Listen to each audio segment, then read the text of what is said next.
Hey everyone, this is GQ Recommends, and today we're going to talk about jewelry and how we style it.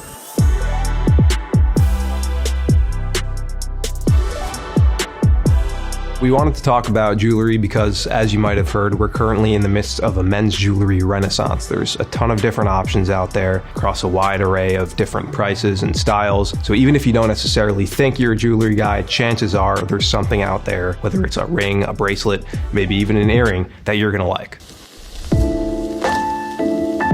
I really like jewelry because it can add like a finishing touch to your outfit. There are a lot of trends out there, and it's sort of like the Wild West, really. You can kind of do whatever you want as long as you're showing off your personal style. It's a choose your own adventure. My personal jewelry style, it's pretty scant. It's pretty minimal. It's usually one necklace, actually usually just tucked into my shirt, and like one ring. Both of these pieces are made by a friend of mine who's a jewelry maker. Her brand is called Aveda Studio. Both of these are silver. I'm usually a silver jewelry kind of guy. Not that I'm opposed to gold, but because I tend to wear just two pieces at a time, I generally don't like to mix it.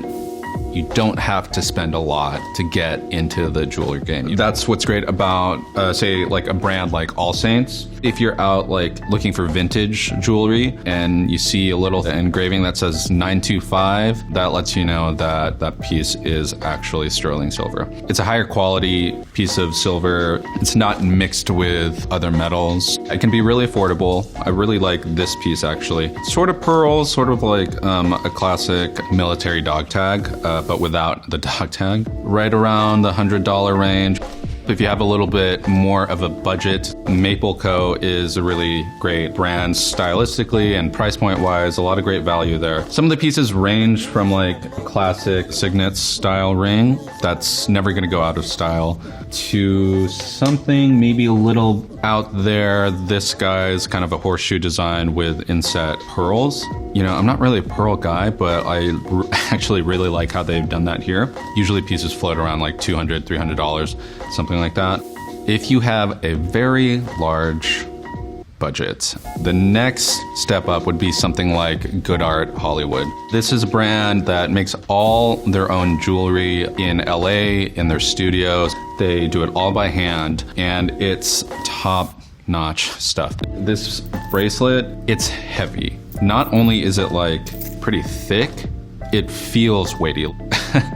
This is the stuff you see like Sylvester Stallone wearing. Apparently he's a really big fan. You'll see him decked out in all that stuff, which the style like totally makes sense for a guy like him. I would describe my jewelry style as extra. I got 2 pearl necklaces, a biker chain. So this is like a pointed chain. And then I got a Chanel pearl necklace as well. I always like the idea of Chanel pearls, that like elegance of it. This is like usually what I wear on a regular basis. When I come into the office, it's all on me. And then I got in my mouth, I got a grill.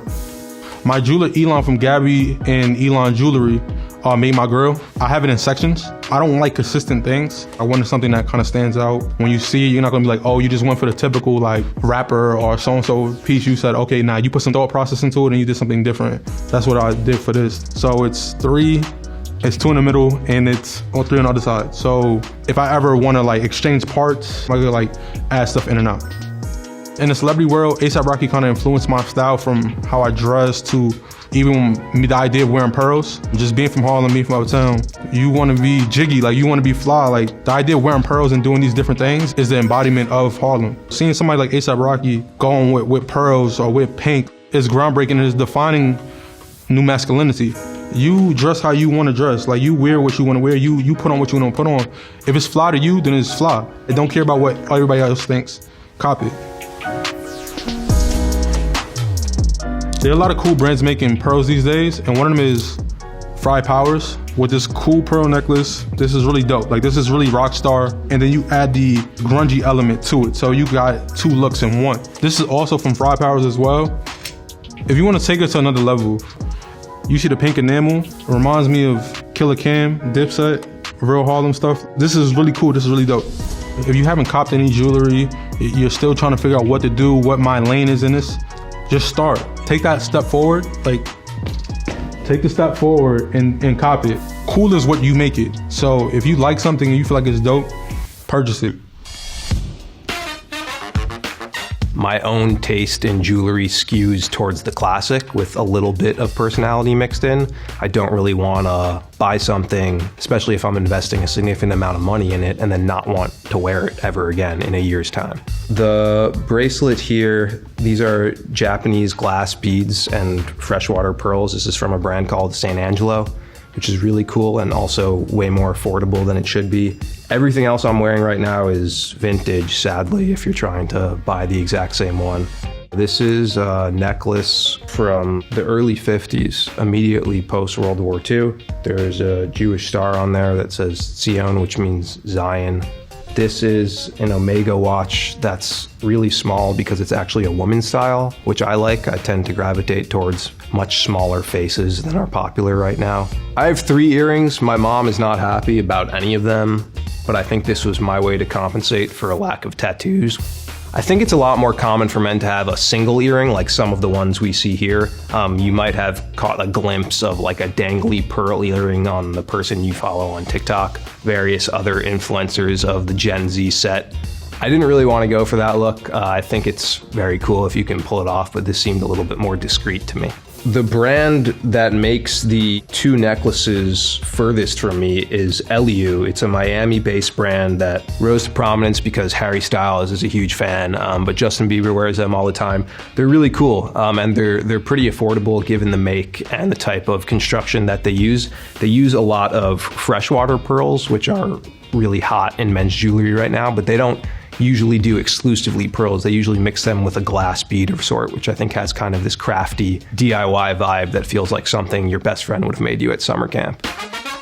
I think one of the best parts about the men's jewelry renaissance is that there is this explosion of kooky, unabashedly fun jewelry. And if that seems like it's tough to wear, I think it actually pairs really well with the more conventional gold and silver jewelry that you might be eyeing. So maybe start out with something on the tamer side, but then don't be afraid to layer them and mix and match. I think first and foremost, I'm a watch guy. That's the number one thing I don't leave the house without. I've always just hated having like bare wrists as a kid, and then I started stealing my dad's watch in high school and doing like a 2-watch thing, which was a look that didn't work out. But a few years back, I was looking for like a new brand to go to. My boy Nate put me onto William L. It's this brand that started from one of the head designers of Longines. I always wore chains as a kid. I had a gold cross that my mom got me. 10 years ago, I started trying to search out what I wanted to start wearing as an adult. I landed on like just the classic gold rope, which is something that kind of never goes out of style. The first rope was really long, which made sense at the time, but then obviously if you look at like hip hop culture and rappers now, chokers have become the thing. I definitely want to shorten it a little bit, so this chain is my first chain shortened, and then because I'm OD skinny, there's like some leftover, so got a second bracelet here. And then I started adding pendants to the mix. So this one, I'm not a big astrology guy, but I'm a Leo. You know, I wear a lot of black, so the onyx pendant always looks cool offsetting that. Polos are cool because you can kind of just like stack everything and they kind of just lay tastefully under the collar on any given day. I'll go out with at least 1 or 2 of the short ones and then 1 pendant, just depending on the fit. And then just a Cuban bracelet to kind of go a little Tony Soprano with it. Rings were kind of like my first foray into new territory. The thing about rings, it's like once you start with one, it kind of snowballs. I'm probably gonna stop here. I don't want to go full like Mr. T.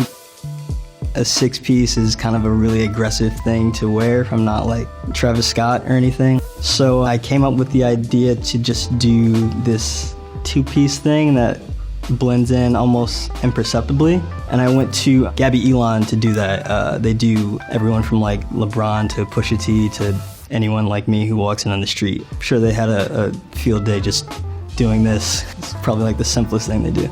So if you're thinking about getting into jewelry, the first thing to identify is like which piece of your body to accentuate first. Ask yourself, am I the watch guy? Am I a chain guy or a dog tag? Focus there, and then you can build up to adding rings or bracelets. It's cool to find your personal style one piece at a time.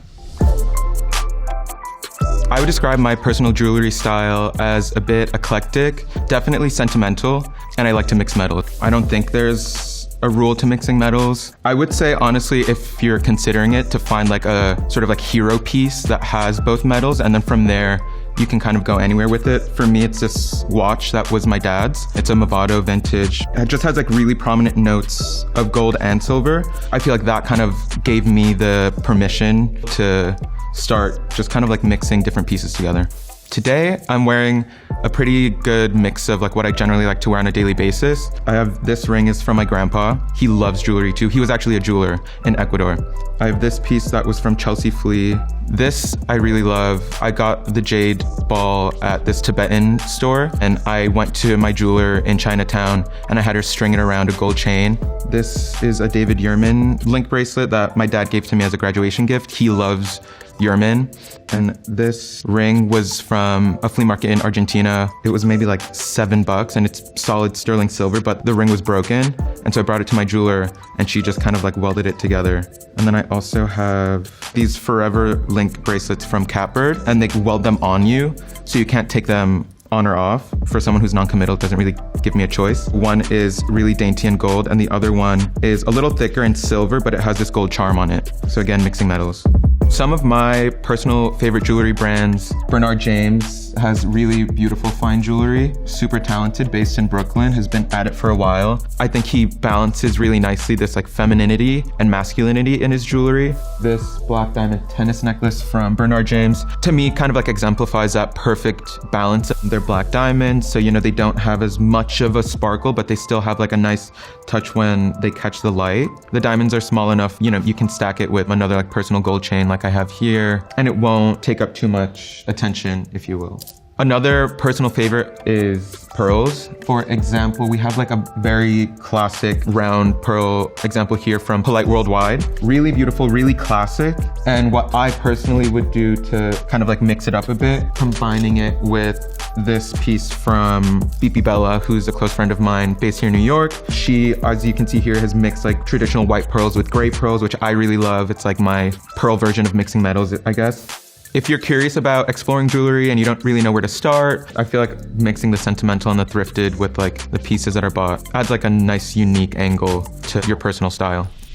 So we hope you learned something today. If you liked any of the jewelry that we talked about, they are in the description below, and we'll see you next time.